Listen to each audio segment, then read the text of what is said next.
অৰুণাচলত আবদ্ধ ডবকাৰ 13 গৰাকীকৈ শ্ৰমিক। অৰুণাচলত আবদ্ধ কৰি ৰখা 6 গৰাকী শ্ৰমিক উদ্ধাৰ আৰক্ষীৰ। এতিয়াও আবদ্ধ হৈ আছে 7 গৰাকীকৈ শ্ৰমিক। বাকি 7 গৰাকী শ্ৰমিকক আৰক্ষীয়ে উদ্ধাৰৰ বাবে চলাইছে অভিযান। কিছুদিন পূৰ্বে তামিলনাডুৰ পৰা হুজাই জিলা আমছু আৰু সদৌ অসম গাড়ী চালক সন্থাৰ হুজাই জিলা সমিতিৰ সহযোগত উদ্ধাৰ কৰা হৈছিল ডবকাৰ 6 গৰাকীকৈ শ্ৰমিকক। আজি পুনৰ হুজাই জিলা আমছুৰ সহযোগত হুজাই আৰক্ষীয়ে অৰুণাচলত আবদ্ধ কৰি ৰখা 6 গৰাকী শ্ৰমিকক কৰে উদ্ধাৰ। হাজিৰা কামৰ বাবে নিয়া শ্ৰমিকক ঠিকাদাৰে চলাইছিল নিৰ্যাতন। ৰড পাইপ লোহাৰে আক্ৰমণ কৰাৰ অভিযোগ ঠিকাদাৰ জাহেদ আৰু আলমৰ বিৰুদ্ধে। ডবকাৰ মদাৰতলীৰ 13 গৰাকী শ্ৰমিকক প্ৰায় 1.5 মাহ পূৰ্বে অৰুণাচলৰ প্ৰদেশৰ পাপুমপাৰি জিলাৰ লিপুৰিয়াং এলেকাত কামৰ বাবে নিছিল আলম নামৰ ঠিকাদাৰজনে। ঠিকাদাৰ আলমৰ ঘৰ লখিমপুৰত বুলি জানিব পৰা গৈছে। নিয়াৰ 2-3 দিন পিছৰে পৰা শ্ৰমিক কেইজনৰ ওপৰত চলাইছিল অমানৱীয় নিৰ্যাতন। আনকি দিয়া নাছিল শ্ৰমিকৰ প্ৰাপ্য ধন। দিনে ৰাতিয়ে কাম কৰিবলৈ হেঁচা প্ৰয়োগ কৰিছিল শ্ৰমিক কেইজনক। শ্ৰমিক কেইজনে কাম কৰিব নোৱাৰিলে লোহা পাইপ আৰু ৰডেৰে আক্ৰমণ কৰিছিল ঠিকাদাৰে। ঘৰলৈ আহিবলৈ দিয়া নাছিল শ্ৰমিক কেইজনক। এই খবৰ পোৱা মাত্ৰকে পৰিয়ালৰ লোকে যোগাযোগ কৰে হুজাই জিলা আমছুৰ লগত। আমছুৱে হুজাই জিলাৰ অতিৰিক্ত আৰক্ষী অধীক্ষক পল্লৱ তামুলীৰ লগত যোগাযোগ কৰে। বৰ্তমানলৈকে 6 গৰাকী শ্ৰমিকক উদ্ধাৰ কৰিছে, যদিও আন 7 গৰাকী শ্ৰমিকক উদ্ধাৰৰ বাবে অভিযান চলাই থকা হৈছে। মানে আজি 1 মাহ মান আগত সিহঁতে কামত গৈছিলে। কামত যোৱাৰ পিছত আৰু সিহঁতক নি পেলাই মানে মাৰধৰ কৰিছিলে, হেৰাছমেণ্ট কৰিছিলে, কামটো বেছিকৈ কৰাইছিলে, ৰাতিয়ে দিনে একেকাৰ কৰি কাম কৰাইছিলে। আৰু পিছত আমি সিহঁতৰ গাৰ্জেনে গৈ পেলাই কেছ কৰিছিলে থানাত। কেছটো লোৱা নাছিলে, পিছত কবিৰ দাক লগত লৈ গৈ পেলাই কেছটো কৰা হৈছিলে আমাৰ। পিছত এতিয়া 6 জন মান উদ্ধাৰ হৈ আহিছে আৰু 7 জন আছে। 13 জন আছিলে।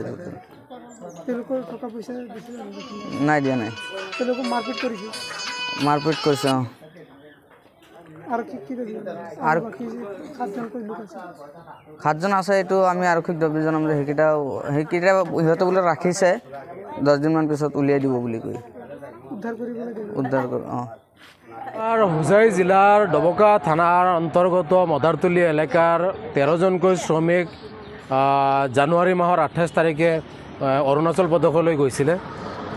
লখিমপুৰৰ এজন ব্যক্তিৰ তত্ত্বাৱধানত তেওঁলোক অৰুণাচল প্ৰদেশত কামলৈ গৈছিলে, যদিও তাত যোৱাৰ পিছত যিজন ঠিকাদাৰৰ আণ্ডাৰত কাম কৰিবলৈ দিয়া হৈছিলে, সেই ঠিকাদাৰজনে শ্ৰমিকসকলক বিভিন্ন ধৰণৰ শাৰীৰিক নিৰ্যাতন চলাইছে। অধিক সময় কাম নকৰিলে সেই শ্ৰমিকসকলক বিভিন্ন ধৰণে লাঠি, তাৰেৰে, ৰডেৰে আক্ৰমণ কৰিছে। বিভিন্ন ধৰণৰ ভয় ভাবুকি দেখুৱাইছে। আতংকিত হৈ এই শ্ৰমিকসকলে পৰিয়ালৰ লোকসকলক অৱগত কৰিছে আৰু পৰিয়ালৰ লোকসকলে আমাৰ আমছুৰ কাষ চাপিছিল, যাৰ পৰিপ্ৰেক্ষিতত আমি আমছুৱে হুজাই আৰু অতিৰিক্ত আৰক্ষী অধীক্ষক অপৰাধ শাখা পল্লৱ তামুলী ডাঙৰীয়াৰ লগত যোগাযোগ কৰিছোঁ আৰু ডবকা থানাত এজাহাৰৰ ভিত্তিত লখিমপুৰ আৰক্ষী আৰু যে অৰুণাচল পাপুমপাৰে জিলাৰ লিপুৰিয়াং এলেকাৰ যিসকল আৰক্ষী আছিলে, সেই আৰক্ষীৰ সহযোগত ইতিমধ্যে 6 জনকৈ শ্ৰমিকক উদ্ধাৰ কৰি সুস্থ শৰীৰে তেওঁলোক ঘৰলৈ আহি পাইছে।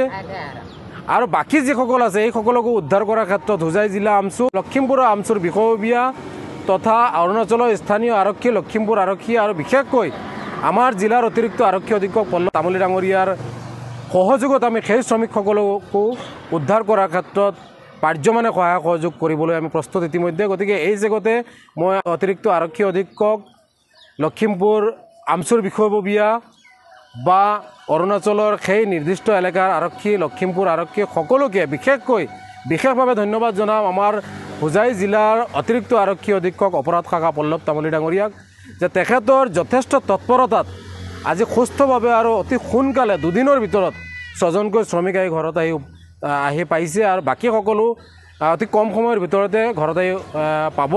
গতিকে সকলোকে আমি আমছুৰ ফালৰ পৰা ধন্যবাদ জ্ঞাপন কৰিছোঁ আৰু হুজাই জিলাৰ বিভিন্ন প্ৰান্তৰ এনেধৰণৰ দুখীয়া শ্ৰেণীৰ যিসকল পেটৰ তাৰণাত বহিৰাজ্যলৈ যায়, সেই শ্ৰমিকসকলক আহ্বান জনাইছোঁ যে যিজন ঠিকাদাৰে তেওঁলোকক বহিৰাজ্যলৈ লৈ যায়, সেই ঠিকাদাৰৰ বিষয়ে তেওঁলোক ভালকৈ অৱগত হ'ব লাগে স্থানীয় আৰক্ষীক অৱগত কৰিব লাগে আৰু তাৰ পিছত কামলৈ যাবলৈ মই হোজাই জিলাৰ অন্তৰ্গত বিভিন্ন গ্ৰাম্যাঞ্চলৰ যিসকল শ্ৰমিক আছে সেই শ্ৰমিকসকলক আমচুৰৰ ফালৰ পৰা আহ্বান জনাইছোঁ।